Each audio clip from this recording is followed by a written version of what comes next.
Welcome everybody to the Red Stars post-match press conference. We have Alyssa, Naeher, and Coach Petrucelli here with us. We have a hybrid press conference as we usually do at home, so I'm going to let the people in person ask questions before I get to you, Taylor and Jeff. Anybody want to kick us off in the room? Tough result tonight at home. For you, Coach, in the build-up leading up to a match like this, knowing Carolina is a team that likes to hang on to the ball, what were some of the trainings like this week and the game plan leading up to tonight? Yeah, I mean, I think we knew they would have the ball. Spent some time on a little bit of our defensive organization.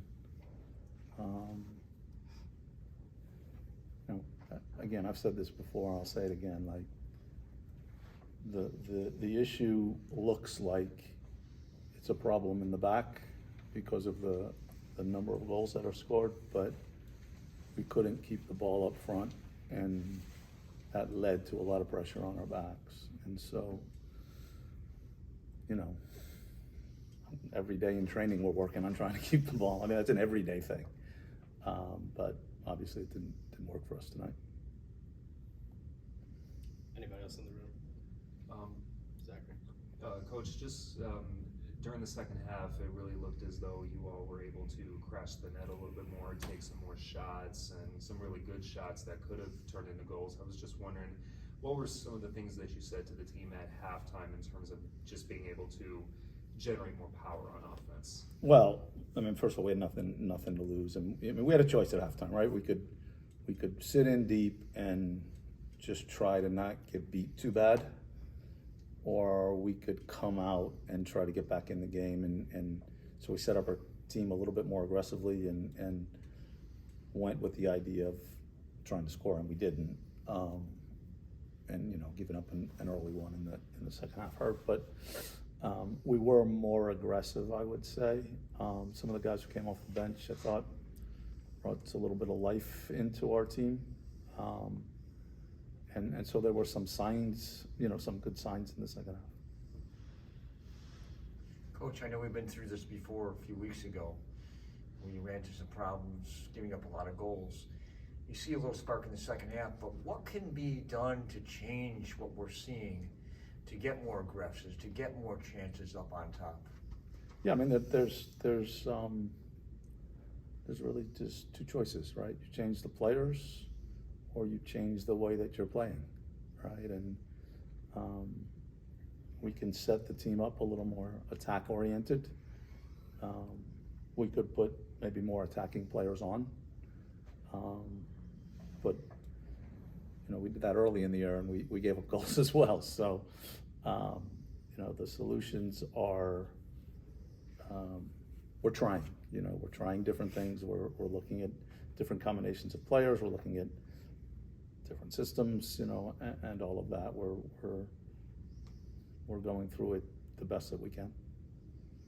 Just one other thing to follow up. I had noticed a few players you put on, like Shayna Matthews. She seems to provide a little bit more of a spark. Any thought maybe to put her in our starting lineup role? Could that help? Yes, but remember, Shayna's coming off injury. Shayna's not ready to play, 70, 80, 90 minutes yet. She played about 35 tonight. That's the most that she's played. So we can build her up a little bit more. But she's not quite ready to go, significantly more minutes than that. So I think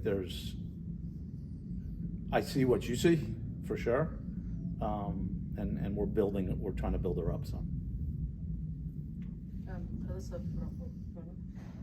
just a difficult result today, a difficult opponent ahead of you next week. How do you even begin to regroup and go again? We've got it on film. We'll get back into work on Monday. I think we're off tomorrow, but we'll get back to it on Monday. We'll watch the film, we'll regroup, we'll talk about it. We will, discuss obviously the different issues. So we've got 5 goals to digest, and when each one of those goals, it's not one individual person on it. There's multiple different points along the way that we need to fix some things. But you know, win or lose, we're right back to work, you know, the next day, and the focus shifts to, obviously we have Kansas City, the Challenge Cup on Wednesday, and then obviously, like you said, a tough opponent coming in with Portland on next Sunday. So we'll watch it, we'll learn from it, we'll have discussion, and we'll get back to the training field and we'll try to solve the problems. Yeah, just to follow up on that, similar, in terms of like just the long season and player mindset, like what are those conversations like for yourself and your teammates, like as the captain, in terms of like, you know, not staying too low over the course of a long season, or not staying too high if you happen to get a couple wins back to back? What has that been like? Yeah, I think that's it right there. I mean, anyone who's been in this league long enough knows that, you know, we lose 2 games, we're in 12th place. We win 2 games, we're up to 9th. Like, it's still, you know, halfway. I think tonight hit exactly halfway. So now is when you probably start to look at the table a little bit and start counting points and things like that. But, you know, it is a league of streaks, getting hot, getting cold. Not just for us, for every team. And, you know, for the focus has to be taking it one game at a time. And tonight wasn't good enough, you know, from start to finish, starting with me. And we need to, you know, hit reset again and learn from the things that we did well, because you know, there were some good positive things in there, you know, even with the disappointing result. So we'll learn from the things that we did well. We'll try to build on those things.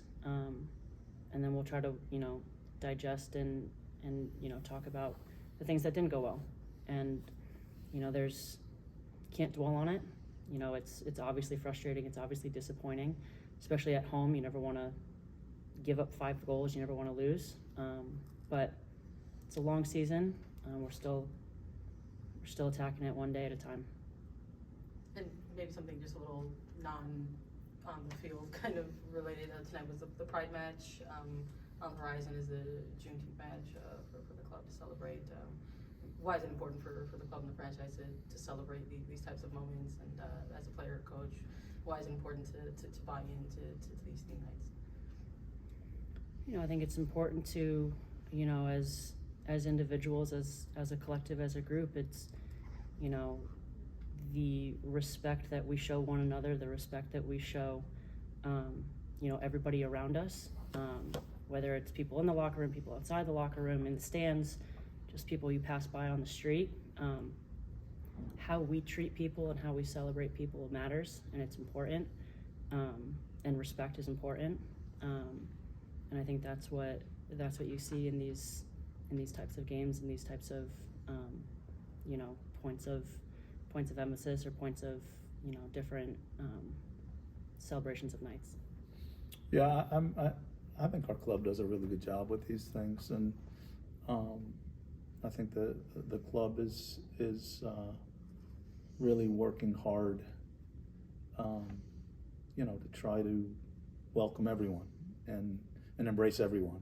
And you know, these kinds of initiatives, you know, they certainly hopefully show that we're welcoming, and you know, gives us a chance to branch out and, you know, make ourselves available. And so I just think overall I feel pretty good about what the club has done with these kind of celebrations. Thanks. If there are no more questions in the room, I'll go to virtual people. Jeff or Taylor, do either of you have a question for Alyssa or Chris? The in questions covered it for me. Thanks. Sweet. Thank you, Taylor. Jeff? Yeah, all set. Thank you. Awesome. Great. Then we'll call it here. Thank you, everybody. And I'll send a recording out shortly.